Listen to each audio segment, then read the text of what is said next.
اللہ اللہ اللہ اللہ۔ کھیلنا، اس کے بارے میں شریعت نے حدود بتائی ہے، ذرا توجہ کیجئے گا، کیونکہ یہ ایک ایسا مسئلہ ہے کہ جو ذہنوں میں کلیئر نہیں ہوتا۔ بعض لوگ یہ سمجھتے ہیں کہ دین اسلام میں تو کھیل کود ہے ہی نہیں، اور بعض لوگ یہ سمجھتے ہیں کہ ہر چیز ہی جائز ہے۔ دونوں باتیں غلط۔ شریعت نے جائز چیز کو جائز کہا، ناجائز کو ناجائز کہا۔ تو ہر وہ کھیل کود جس کے اندر انسان کا سطر ننگا ہوتا ہو، فٹ بال کھیل رہے ہیں اور شارٹ پہنی ہوئی ہے، کچھا پہنا ہوا ہے اور آدھی رانیں ننگی، تو حرام۔ سوئمنگ کر رہے ہیں اور ایسے کپڑے پہنے ہوئے ہیں کہ سطر ہی ننگا ہو رہا ہے، تو وہ حرام۔ تو کھیل کود کے جائز ہونے کی شرطیں، پہلی بات کہ سطر کھلا ہوا نہیں ہونا چاہیے، یہ پہلی شرط۔ دوسری شرط کہ وہ مخلوط کھیل نہیں ہونا چاہیے۔ اب یہ نہیں ہے کہ سوئمنگ ہو رہی ہے تو مرد بھی حصہ لے رہے ہیں، عورتیں بھی حصہ لے رہی ہیں۔ مخلوط کھیل اگر ہوگا تو وہ ناجائز ہوگا۔ تیسری بات، اگر کھیل میں موسیقی کا استعمال ہوگا تو بھی حرام ہوگا، اور اگر کھیل میں ناچنا کودنا شامل ہوگا تو بھی حرام ہوگا۔ اور ایک آخری بات کہ اگر کھیل میں فقط کفار کی نکالی ہوگی تو من تشبہ بقوم فہو منہم، وہ بھی حرام ہوگا۔ یہ وہ 5 اصول ہیں جن کے اوپر پرکھ کر فیصلہ کر سکتے ہیں کہ فلاں کھیل جائز ہے یا فلاں کھیل ناجائز ہے۔ اب اس میں اصول سمجھ لیجئے کہ اگر تو کسی کھیل میں نہ دین کا فائدہ نہ دنیا کا، تو شریعت نے اس کو لہو کہہ کر منع فرما دیا کہ یہ جائز نہیں ہے، نہ تمہارا دین کا فائدہ نہ تمہارا۔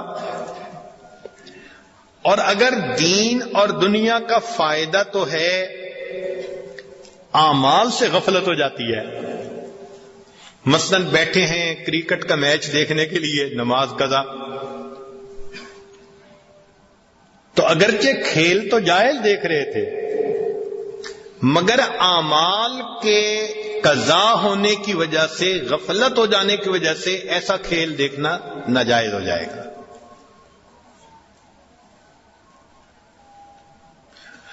اور اگر دین یا دنیا کا فائدہ تو ہو مگر شریعت کے احکام کے خلاف ہو تو پھر بھی ناجائز۔ چنانچہ ہم ہر کھیل کو ان اصولوں کے مطابق جانچیں گے، قیامت تک نئے سے نئے کھیل آتے رہیں گے۔ اور دین اسلام کا حسن دیکھیے کہ دین اسلام ان کو اصولوں کے اوپر ناپ تول کرے گا، پورے اتریں گے تو جائز، نہیں اتریں گے تو ناجائز۔ مثال کے طور پر اگر پورے کپڑوں کے ساتھ فٹ بال کھیلتے ہیں تو جائز، مگر نماز قضا نہ ہو، مخلوط مجمع نہ ہو، موسیقی نہ ہو، ناچ نہ ہو، یہ چیزیں سب نہ ہوں، فقط فٹ بال کا کھیل کھیل رہے ہیں تو وہ جائز ہے۔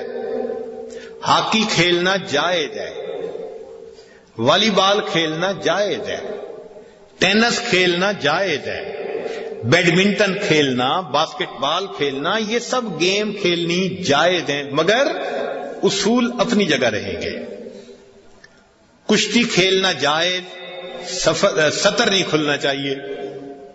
کبڈی کھیلنا جائز، تیراکی سوئمنگ جس کو کہتے ہیں جائز، مگر سطر نہیں کھلنا چاہیے۔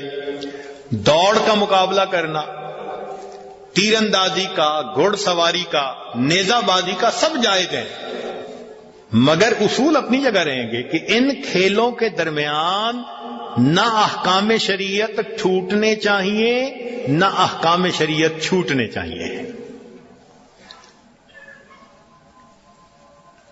اس لیے شطرنج ایک کھیل تھا، اتنا لوگ اس میں مصروف ہو جاتے تھے کہ ان کو پتہ ہی نہیں چلتا تھا نمازوں کا. تو حنفیہ نے تو اس کو مکروہ کہا اور مالکیہ نے اس کو جائز کہا، اس شرط کے ساتھ کہ نماز قضا نہ ہو. اب اسی شطرنج کے اوپر قیاس کریں گے آج کی کمپیوٹر گیمز کو. نیا دور آ گیا نا. تو کمپیوٹر گیم پہ جسم کا فائدہ تو ہے نہیں، ورزش تو ہے نہیں. ہاں یہ کہہ سکتے ہیں کہ جی ذہنی ایک گیم ہے اور ذہنی ورزش ہو جاتی ہے. تو معلوم ہوا کہ وہ بھی شطرنج کی طرح کی ہی ایک گیم ہے. اس وقت تک جائز جب تک احکام شریعت چھوٹتے بھی نہیں یا ٹوٹتے بھی نہیں. چھوٹ جائیں گے یا ٹوٹ جائیں گے تو یہ کمپیوٹر گیمز بھی ناجائز ہو جائیں گے. یا گیمز تو ہیں مگر عورتوں کے ننگے جسم ہے. تو کوئی بھی چیز جو گناہ کی شریعت نے کہی ہے وہ نہیں ہونی چاہیے. تو ان اصولوں کو سامنے رکھ کے آپ بتا سکتے ہیں کسی بھی کھیل کے بارے میں کہ فلاں کھیل جائز ہے یا فلاں کھیل ناجائز ہے. تو دین اسلام نے ورزش کرنے والے، جسم کو نفع پہنچانے والے تمام کھیلوں کو کھیلنے کی اجازت دی ہے، اور ایسے کھیل ہی فائدہ دیتے ہیں. اس لیے آپ دیکھیں گے کہ مدارس کے اندر طلباء سارا دن پڑھتے ہیں اور عصر کے بعد اساتذہ کی نگرانی میں، ان کی ہمراہی میں وہ اپنے کھیل بھی کھیلتے ہیں. تو وہ ایک اچھی چیز ہے کہ جسم کی ورزش ہو جاتی ہے. ہم نے اپنی امت کو، قوم کو کوئی لنگڑا لولا تو نہیں بنا دینا، عضو معطل تو نہیں بنا دینا کہ ان کو کہیں کہ تم نے بس ایک قدم بھاگنا نہیں. یہ اعمال کرنے چاہیے تاکہ اچھی صحت حاصل ہو سکے، مگر کرنے میں شریعت کے احکام مقدم ہوں گے، نہ حکم چھوٹے اور نہ حکم ٹوٹے. تو یرتا و یلعب اس لفظ سے گویا ہمیں یہ تمام کھیلوں کی مسائل جو تھے وہ واضح ہو گئے.